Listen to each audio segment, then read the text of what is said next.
আপনি বাংলাদেশ থেকে প্লেনে উঠলেন, কথার কথা মাগরিব পরে, ওর নামাজ পড়ে মাগরিব পরে প্লেনে ওঠার পর কোন দিকে যাবেন? কথার কথা সৌদি আরব রওনা করলেন। তো বাংলাদেশ থেকে সৌদি আরব কোন দিকে? পশ্চিম দিকে। আপনি একটু দূরে যাওয়ার পর দেখবেন সূর্য এখনো ডুবে নাই, অথচ বাংলাদেশে মাগরিব পরে ফেলছেন। এই কথাটা ভালো করে বুঝেন। বাংলাদেশে মাগরিব পরে প্লেনে উঠছেন, অথবা প্লেনে বসে আছেন, মাগরিবের সময় হয়ে গেছে, আপনি মাগরিব পরে ফেলছেন প্লেনে। ইতিমধ্যে প্লেন উইঠা পশ্চিম দিকে রওনা করছে, একটু পর দেখেন সূর্য ডুবে নাই। এক্ষেত্রে কি করবেন? সূর্য ডুবে নাই মানে কি? তার মানে ওই এলাকায় এখনো মাগরিব হয় নাই। আপনার আর নতুন করে মাগরিব পড়া লাগবে না, একবারই নামাজ ফরজ, ওই আপনার ফরজিয়ত আদায় হয়ে গিয়েছে। কথাটা কি মনে থাকবে? হ্যাঁ, আমি সাধারণত সচরাচর মানে আমি তো এমনি প্রশ্নের উত্তর পারি না, দেও না, এটা ওই প্রেক্ষাপটে আইসা গেছে, এই জন্য বলে দিলাম। আপনি বাংলাদেশ থেকে রওনা করলেন পশ্চিম দিকে, প্লেনে উঠলেন মাগরিব পরে। তো মাগরিব পড়ার পর আপনি প্লেন ছাড়লো, প্লেন ছাড়ার পর পশ্চিম দিকে সৌদি আরব রওনা করছে। কিছুক্ষণ যাওয়ার পর দেখেন সুবহানাল্লাহ, এখনো সূর্য ডুবে নাই। আল্লাহু আকবার। তখন কি করবেন? সূর্য ডুবে নাই মানে এখনো মাগরিবের সময় হয় নাই, বাস আপনার নতুন করে আর মাগরিব পড়া লাগবে না, কারণ আপনি যেখানে ছিলেন সেখানে মাগরিবের ফরজ হয়ে গেছে, আর আপনিও নামাজ সময় মতো পড়ে নিয়েছেন। এই জন্য সময় মতো নামাজ পড়ার প্রেক্ষিতে কথাটা আসছে, তাই বলে দিলাম। সময় মতো নামাজ পড়বেননি সবাই ইনশাআল্লাহ। একটি হাদিস শোনাই, শোনানোর পর আপনারা ডিসিশন নেবেন আসলে নামাজের প্রতি কতটা গুরুত্ব দেওয়া দরকার। সহিহ বুখারীর 687 নম্বর হাদিস। হাদিসের বর্ণনাকারী আম্মা জান আয়েশা সিদ্দিকা রাদিয়াল্লাহু তাআলা আনহা, তিনি বলেন, সাকুলান নবী সাল্লাল্লাহু আলাইহি ওয়াসাল্লাম, রাসূলুল্লাহ সাল্লাল্লাহু আলাইহি সাল্লাম প্রচন্ড অসুস্থ হয়ে গেলেন। সাহাবায়ে কেরাম মসজিদে অপেক্ষায় আছে, ইমাম সাহেব আসবে, আমরা নামাজ পড়বো। ইমাম সাহেবকে মুহাম্মদুর রাসূলুল্লাহ সাল্লাল্লাহু আলাইহি সাল্লাম এশার নামাজের অপেক্ষা আছে।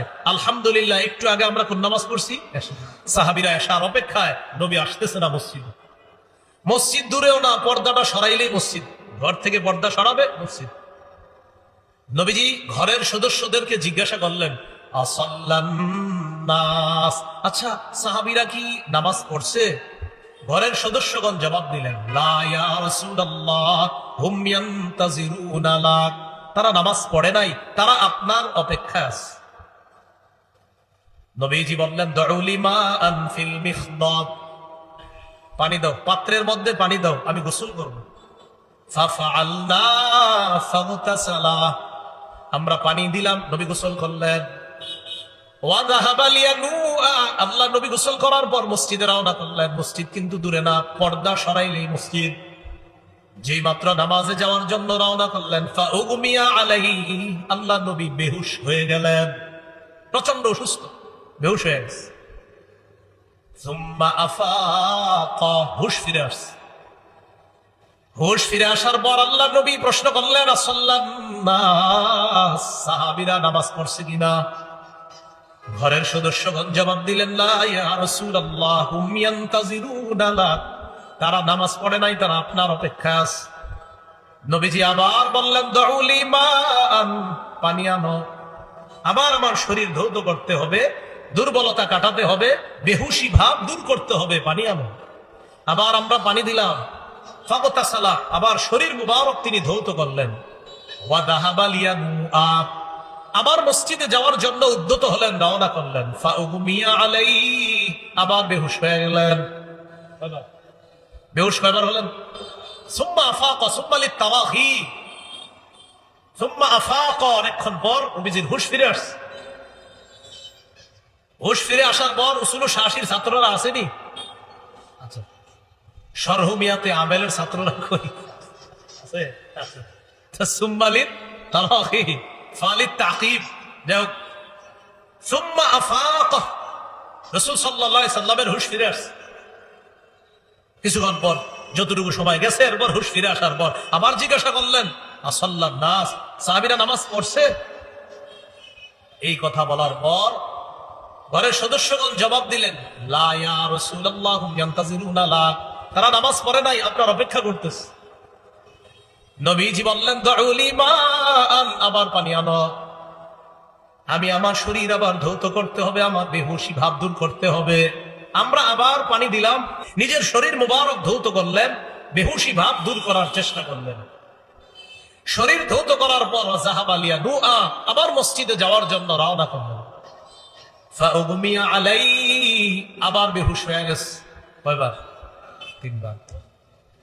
সুম্মা আফাক, অনেকক্ষণ পর আবার হুশ ফিরে আসছে। অনেকক্ষণ পর হুশ ফিরে আসার পর আবার জিজ্ঞাসা করলেন রাসূলুল্লাহ, নাস সাহাবীরা কি নামাজ পড়ছে? জবাব দিলেন, লা ইয়া রাসূলুল্লাহ, হুম ইয়ান্তাজিরুনা লা, তারা আপনার অপেক্ষায় আছে। রাসূলুল্লাহ সাল্লাল্লাহু আলাইহি সাল্লাম তিনবার বেহুশ হওয়ার পর সুম্মা আফাক, অনেকক্ষণ পর হুশ ফিরে আসছে। জিজ্ঞাসা করলেন, নামাজ পড়ছে? কয়, না, পড়ে নাই। নবীজি বললেন, আমার পক্ষে আসলে আমার যাওয়া সম্ভব হচ্ছে না। আবু বকরের কাছে লোক পাঠাও, আবু বকরকে বলো ফালইউসাল্লি বিন নাস, সাহাবীদেরকে নামাজ পড়ায় দিতে। আমি এখানেই পড়ে ফেলতে হবে নামাজ। ফাতাহুর রাসূল, আবু বকর সিদ্দিক রাদিয়াল্লাহু তাআলা আনহুর কাছে রাসূল আসছেন। এই রাসূল দ্বারা এখানে অর্থ হলো সংবাদদাতা, দূত আসছে। রাসূল মানে এখানে সংবাদদাতা আসছে। আসার পর বললেন, ইন্না রাসূলুল্লাহি সাল্লাল্লাহু আলাইহি সাল্লাম ইয়ামুরুকা আন তুসাল্লিয়া বিন নাস। আবু বকর, রাসূল সাল্লাল্লাহু আলাইহি সাল্লাম আপনাকে বলেছেন মানুষকে নামাজ পড়ায়া দিতে। আবু বকর সিদ্দিক বললেন, ওয়া কানা আবু বকরিন রাজুলান রাকীকান, তিনি ছিলেন নরম মানুষ। হযরত ওমরকে বললেন, ওমর সাল্লি বিন নাস, মেহেরবানি করে আপনি নামাজটা পড়ায়া দেন। হযরত ওমর ফারুক বললেন, আমি পারব না। আনতা আহাক্কু বিযালিকা, আপনি বেশি যোগ্য, নবীজির পরে আপনিই বেশি যোগ্য, আপনি নামাজ পড়েন। এই হাদিস থেকে ইশারা আল্লাহ রাসূল ইন্তেকালের পরে খলিফা আবু বকর। সুবহানাল্লাহ। কারণ আল্লাহ নবী তার অনুপস্থিতিতে ইমামতি করার জন্য কাকে বলতেছে? আবু বকর সিদ্দিককে। এখান থেকে বোঝা যায় নবীজির পরে খলিফা হবেন, এই ব্যাপারে নবীর ইশারা আছে। কোন সাহাবী খলিফা হবে নবীর পরে? আবু বকর সিদ্দিক রাদিয়াল্লাহু তাআলা। তো নবীজি সাল্লাল্লাহু আলাইহি সাল্লাম এইভাবে অসুস্থ অবস্থায় ঘরে আসছে। কয়েকদিন আবু বকর সিদ্দিক রাদিয়াল্লাহু তাআলা ইমামতি করলেন, নামাজ পড়াইলেন। একদিন জোহরের সময় নবীজির শরীরটা একটু হালকা লাগছে। ওয়াজাদা বিন নাফসিহি খিফাতান, শরীরটা একটু হালকা অনুভূত হওয়ার পর দুইজনের কাঁধে ভর করে মসজিদে গেলেন। সুবহানাল্লাহ। এই দুইজনের একজন ছিলেন আব্বাস রাদিয়াল্লাহু তাআলা। আম্মা জান আয়েশা সিদ্দিকা হাদিসে বলছেন, দুইজনের একজন আহাদুহুমা আল আব্বাস, একজন হলেন হযরত আব্বাস রাদিয়াল্লাহু তাআলা। দুইজনের কাঁধে ভর করে মসজিদে গেলেন। মসজিদে যাওয়ার পর আবু বকর সিদ্দিক যখন টের পেলেন যে আল্লাহ নবী মসজিদে আসছে, তিনি ইমামতির জায়গা থেকে পিছনে আসতে চাইলেন। ওস্তাদ তার শিষ্যকে, নবী তার শ্রেষ্ঠ সাহাবীকে ইশারার মাধ্যমে ইঙ্গিত করে বললেন, আবু বকর ওখানেই থাকো। দুইজনের কাঁধে ভর করে মসজিদে ঢুকে বললেন, আজলাসানি ইলা জামবিহি, আবু বকরের পাশে আমাকে বসায়া দাও। যাই হোক, হাদিস দ্বারা উদ্দেশ্য হলো, বলেন তো রাসূল সাল্লাল্লাহু আলাইহি সাল্লাম নামাজ পড়ার জন্য পেরেশান হয়ে কয়বার বেহুশ হলেন? তিনবার। নামাজের টেনশনে জীবনে কে কয়বার বেহুশ হয়েছে? নামাজ কাজা হয়ে গেছে বা পড়তে দেরি হয়েছে, বেহুশ হয়ে গেছে, এরকম হয়ে গেছে। আল্লাহ আমাদেরকে বোঝার তৌফিক দান করুন। সময় মতো নামাজ পড়বো তো ইনশাআল্লাহ।